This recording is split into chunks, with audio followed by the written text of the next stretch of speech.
So this is the second sermon in our summer series in which family movies are our starting point. As mentioned last week in an article in the Huffington Post, it was noted that in family movies, animators are able to transport audiences to fantastical worlds where valuable lessons are taught and reinforced.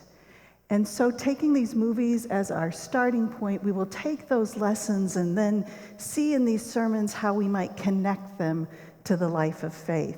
So we began last week with Toy Story, and this week we're going to look at a movie called Zootopia. So if you've not had a chance to see the movie Zootopia, if you couldn't make it to the Common on Friday night to watch it, I would encourage you to do that next week. It was really fun to watch the movie there. But if you haven't had a chance to see it, let me offer you a few words of introduction to the movie.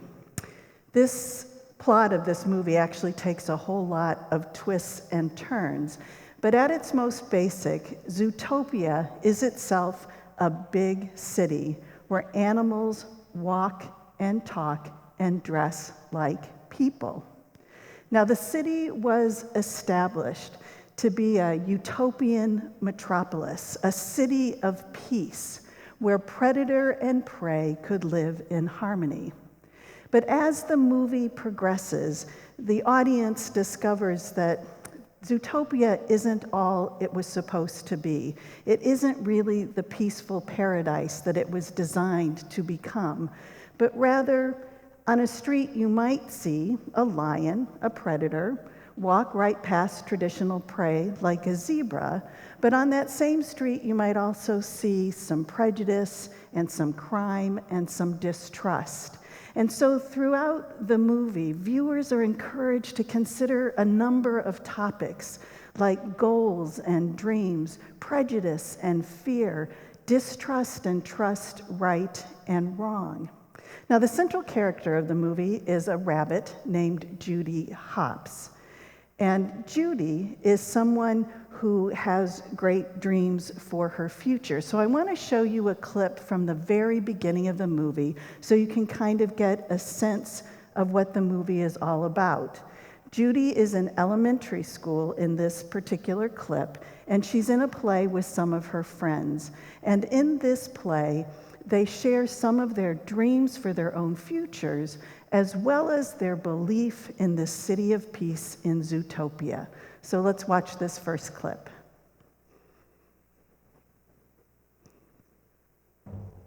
Back then, the world was divided in two: vicious predator or meek prey. But over time, we evolved and moved beyond our primitive, savage ways. Now, predator and prey live in harmony. And every young mammal has multitudinous opportunities. Yeah, I don't have to cower in a herd anymore. Instead, I can be an astronaut. I don't have to be a lonely hunter anymore. Today, I can hunt for tax exemptions. I'm gonna be an actuary. And I can make the world a better place. I am going to be a police officer! Buddy cop! That is the most stupidest thing I ever heard. It may seem impossible to small minds. I'm looking at you, Gideon Gray. But just 211 miles away stands the great city of Zootopia, where our ancestors first joined together in peace and declared that anyone can be anything! Thank you and good night! Judy, you ever wonder how your mom and me got to be so darn happy? Nope. Well, we gave up on our dreams and we settled. Right, Bon? Oh, yes, that's right, Stu. We settled hard. See, that's the beauty of complacency, Jude. If you don't try anything new, you'll never fail. I like trying, actually. What your father means, hon, is it's going to be difficult. Impossible even for you to become a police officer. Right. There's never been a bunny cop. No. Bunnies don't do that. Never. Never. Oh, then I guess I'll have to be the first one. gonna make the world a better place. Or, heck, you want to talk about making the world a better place? No better way to do it than becoming a carrot farmer. Yes! Your dad, me, your 275 brothers and sisters, we're changing the world. Yeah. One carrot at a time. Amen to that. Carrot farming is a noble profession. Just putting the seeds in the ground. And one with the soil, just getting covered in dirt. You get it, honey. I mean, it's great to have dreams. Yeah, just as long as you don't believe in them too much. So hopefully that clip gives you a little sense of what the movie is like and introduces you to some of the first valuable lessons from this movie. Dream, pursue your dreams, and support one another as we pursue our own dreams. Care for each other's dreams as well. So that conversation between Judy and her parents, I thought it was so sad and yet so delightful. I mean, those parents are the epitome of caution and pessimism, concluding the remarks with, "It's great to have dreams just as long as you don't believe in them too much." And yet there's Judy just skipping along, really not paying her parents a whole lot of attention, keeping her optimism and her dreams intact. She believes that anybody can be anything that they want to be, and she is going to be the first bunny cop.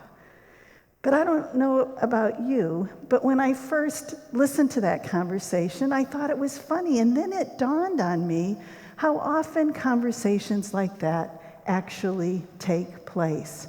How often people, instead of encouraging other people's dreams, helping people to reach for their dreams, to reach for the stars, to find the talents within them and to discover them and to live them out, instead, so often words of discouragement, words of crushing are offered instead.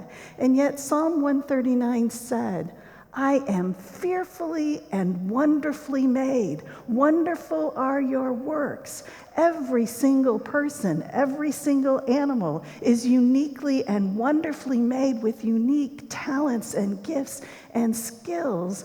And we really ought to be supporting one another as we reach for our dreams, as we reach out beyond what we thought we could possibly imagine, because words of discouragement, words of criticism can so quickly shatter dreams.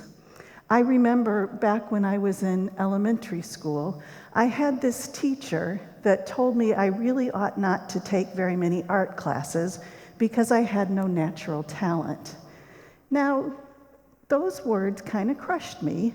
I wasn't planning on being a famous painter or using art as my profession, and yet it really did stop me. And those of you who know me well know that I steer far away from anything that's artsy, painting or crafts, anything that resembles art. So it really was very healing for me this winter when the Women's Fellowship group participated in the Wicked Rustic Workshop. And I actually, with a stencil and with a whole lot of people holding my hand, created something that said, "Bless this home," and you can read the words on it.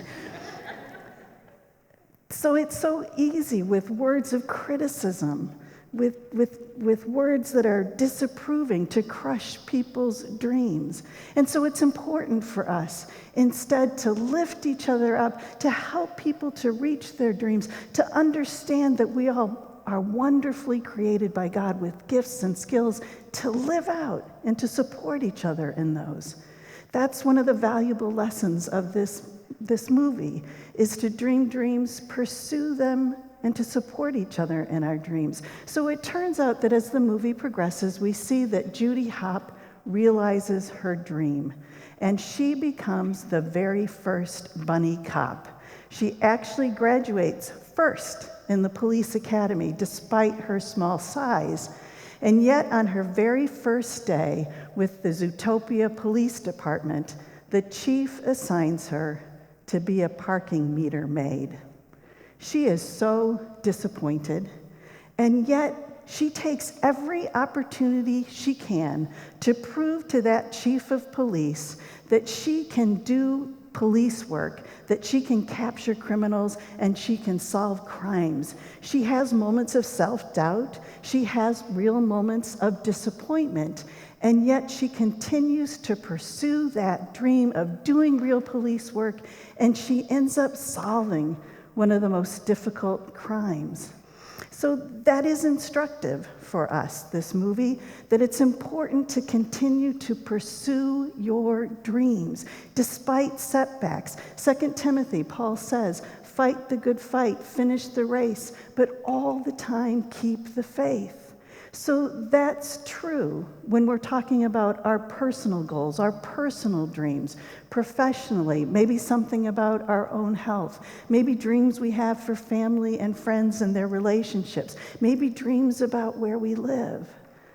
But it's also true that we need to fight the good fight, keep the faith, finish the race as involved citizens in this country and in this world of ours. Last week, Julie talked at length about the separation of families at our borders, and this has been another week with so many troubling headlines. Journalists were shot and killed when they went to work. There's a lot in our country, and as we go to celebrate the birthday of this country, we know there's no one American dream. And yet, as involved citizens of this nation and of our world, it is our responsibility to do all that we can to pursue that dream of treating God's children with respect, with compassion, with justice. It can be so incredibly hard to continue to do that work. Sometimes we don't even know what in the world we should possibly do. But Howard Thurman, the theologian and the civil rights leader, said that if we just are willing to continue to walk in the right direction, that means that we are committed to not being stopped. That's a valuable lesson from this family movie, Zootopia, to not be stopped, to continue to pursue that which we know is right. Pursue your dreams for yourself. Pursue your dreams for your nation, for our world. And don't shatter the dreams of others. Support others and their dreams.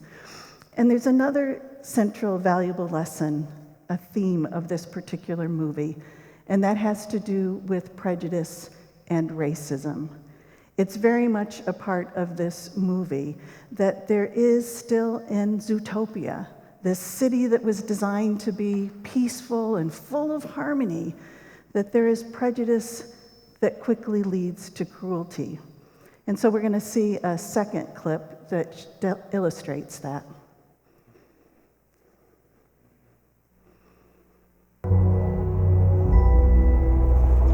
Thank you. Never let them see that they get to you. So, things do get to you? I mean, not anymore, but I was small and emotionally unbalanced like you once. Har. No, it's true. I think I was 8 or maybe 9, and all I wanted to do was join the Junior Ranger Scouts. So my mom scraped together enough money to buy me a brand new uniform because, by God, I was gonna fit in. Even if I was the only predator in the troop, the only fox. Okay, Nick. I was gonna be part of a pack. Ready for initiation? Yeah, pretty much born ready. I was so proud. Okay, now raise your right paw and deliver the oath. I, Nicholas Wilde, promise to be brave, loyal, helpful, and trustworthy. Even though you're a fox. What? No! What did I do wrong, you guys? No! Please tell me, what did I do wrong? What did I do? No! If you thought we would ever trust a fox without a muzzle, you're even dumber than you look. Is he gonna cry?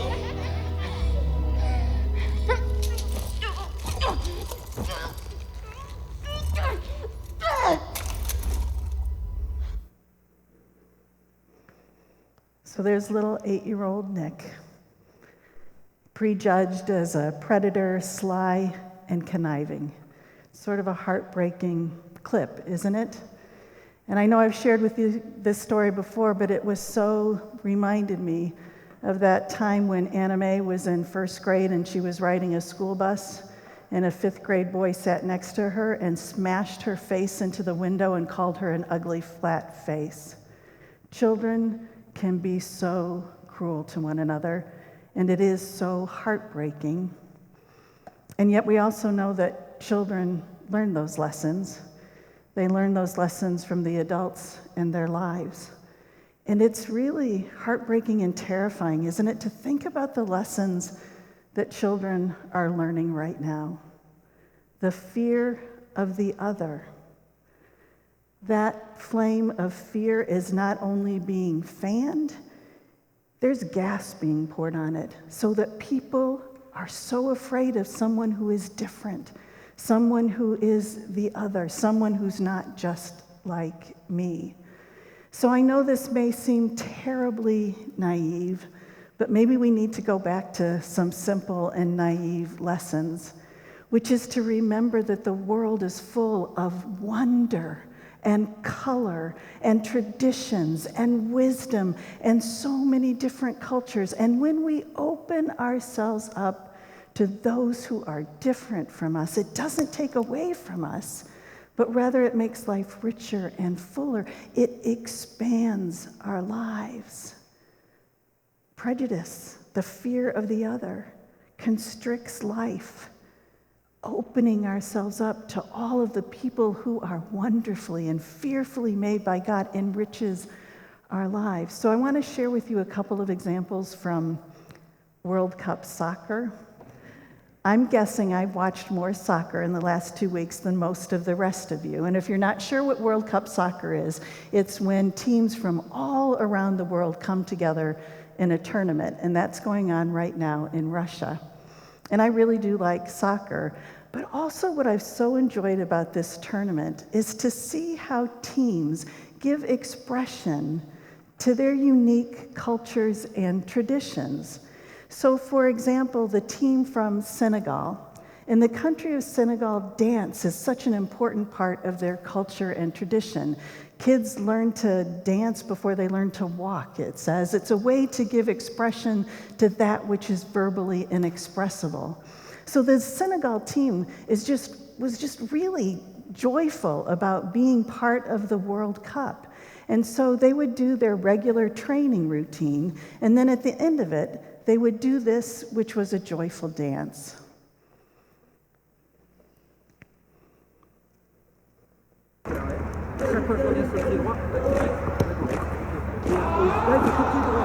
Et au deuxième passage, il fait que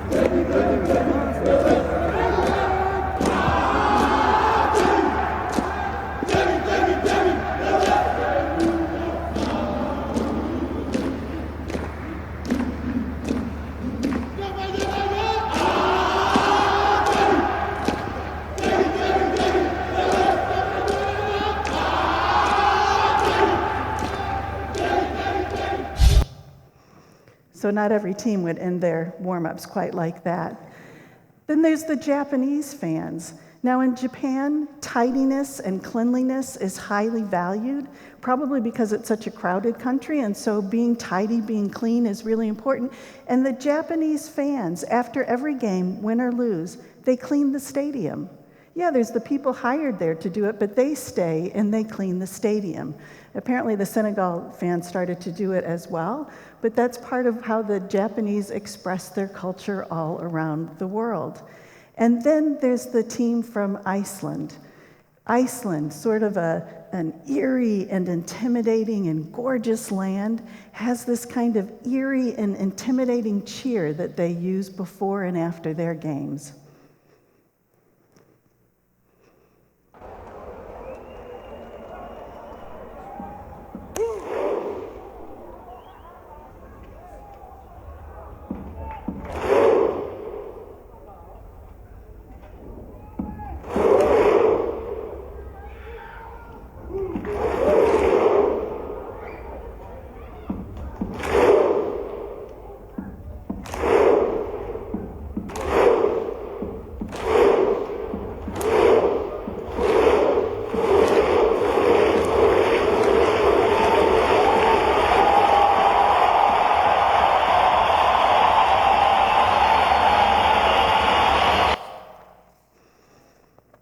names are different. Countries are different. The world is so full of color and wonder and traditions. Diversity really, it is a gift.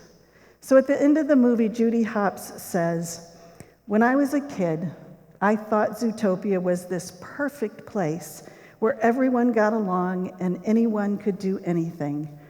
Turns out real life's a bit more complicated. Real life is messy.